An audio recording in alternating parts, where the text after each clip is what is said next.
So burst bright, the vibrance. We would like to help you, Amy. What you need is deliverance. I would like that. How do we begin? With worship. The pastors at Amy's church knew that before any freedom was to come, before any forgiveness was to be given or received, they all must first enter into the presence of the Lord. Psalm 100 verses 2 and 4 together state, "Come into his presence with singing, enter his gates with thanksgiving and his courts with praise. Give thanks to him, bless his name." Worship creates a pathway into the presence of the Lord, and it is only in his presence that we can find true healing. This is where we must begin.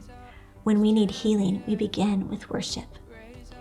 I am the Lord your healer, Exodus 15:26. When we need freedom, we begin with worship. I will deliver you, Psalm 50:15. When we need direction, we begin with worship. I am the way, the truth, and the life, John 14:6. When we need joy, we begin with worship. In his presence there is fullness of joy, Psalm 16:11. Worship ushers us directly into the presence of God. As Amy's church began to worship, we saw Amy walk down the aisle and kneel. Worship comes from the Hebrew word shakah, meaning to bow down, prostrate, or humbly beseech God. When we worship, we come humbly before the Lord. It's as if we are telling him we recognize he reigns sovereign over our lives. James 4:10 states, "Humble yourself before the Lord, and he will exalt you." As Amy chose to bow down before the Lord, it was an expression of giving up control. She had tried everything she could think of to get herself cleaned up. Now she was giving God control. New hair, new clothes, I'm working out, I'm eating healthy, I got a job and a house without bullet holes. Okay, you're welcome, Kia Stronghold. But nothing Amy had done in her own power had fixed anything. She was still lost in a battle she didn't know how to fight. Her best efforts were not enough. Our best efforts, if done in our own power, will never be enough. But if we, like Amy, choose to humbly kneel before the Lord and give over control to him, things will begin to change. Her change began immediately. With one act of worship, the Lord silenced her foes. Psalm 8:2 states, "Through the praise of children and infants, you have established a stronghold against your enemies, to silence the foe and the avenger." As worship came to an end, Amy's strongholds entered silently. Their authority to torment her had been stripped through her worship. A greater authority had entered the room. The voices which had tormented her for years, speaking lies, confusion, doubt, and death, were finally quiet. Amy's praise and worship had begun to turn the tables on her enemies. Instead of a stronghold being raised up against her, she was now erecting one against them. With each word she spoke, her stronghold was fortified. I love you, Jesus. I love you, Jesus. Those words began to renew her thoughts. Instead of replaying lies and doubt, she now spoke truth and life. And as she spoke, she came nearer to believing the words. Romans 12:1-2 states, "Present your bodies as a living sacrifice, holy and acceptable to God, which is your spiritual worship. Do not be conformed to this world, but be transformed by the renewal of your mind, that by testing you may discern what is the will of God, what is good and acceptable and perfect." Worship is presenting ourselves to God. It directs our thoughts and attention toward him and nothing else.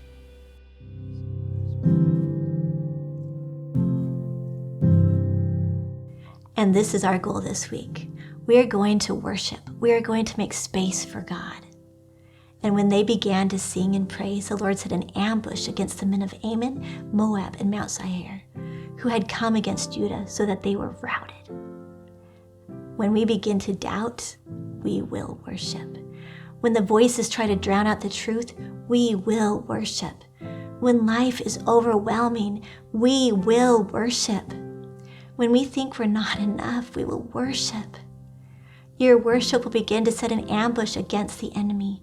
Don't allow this opportunity to pass you by. Write worship in big, bold letters on a piece of paper. Post it on your refrigerator, bathroom, mirror, television, or forehead, wherever it will be visible and break into your day. Use it as a reminder when fear tries to strangle you or stress steals your peace. Worship. What does this look like? Many of you have experienced worship only in a corporate setting. At home, without a live band or worship leader, it will look different, and that's okay. You can go as big as David, dancing before the Lord with all your might, singing your favorite worship song at the top of your lungs, and giving all glory to the Lord. Or you can turn on your favorite worship album and quietly sing along, lifting your hands to God. You can even lay prostrate on the floor. You can have music playing in the background as you kneel before the Lord and tell Him of His greatness. You can worship with your family and start your day together with prayer and worship, leading by example. Maybe you don't have the energy to dance, sing, or even lift your hands. Simply close your eyes and direct your attention toward the Lord. Whisper your love to Him. Worship is a time to place all of your focus on the Lord and Him alone. In worshiping, our eyes are removed from our circumstances and the trials of life, and they are placed on the one who can help us overcome them all. Worship can take place anywhere, at any time. On a walk, doing dishes, at your desk, in the car, or even in prison. You can have music playing, or like Paul and Silas, you can make your own.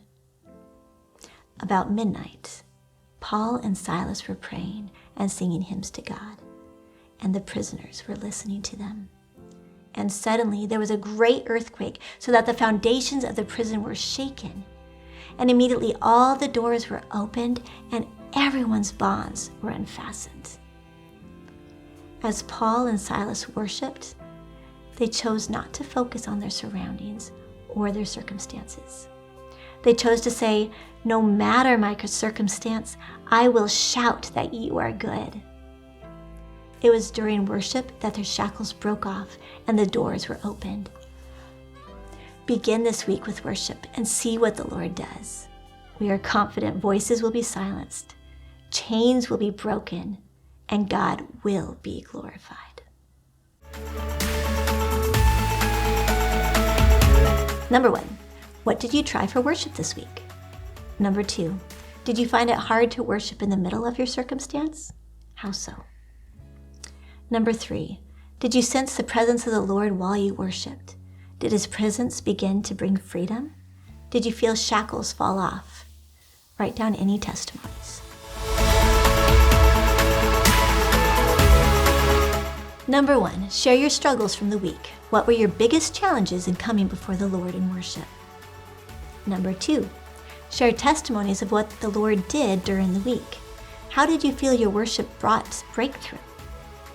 And number 3, worship as a group.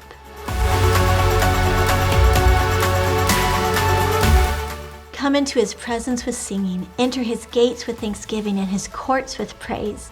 Give thanks to Him, bless His name. Psalm 102 and 4. Meditate on this verse over the coming week and sing.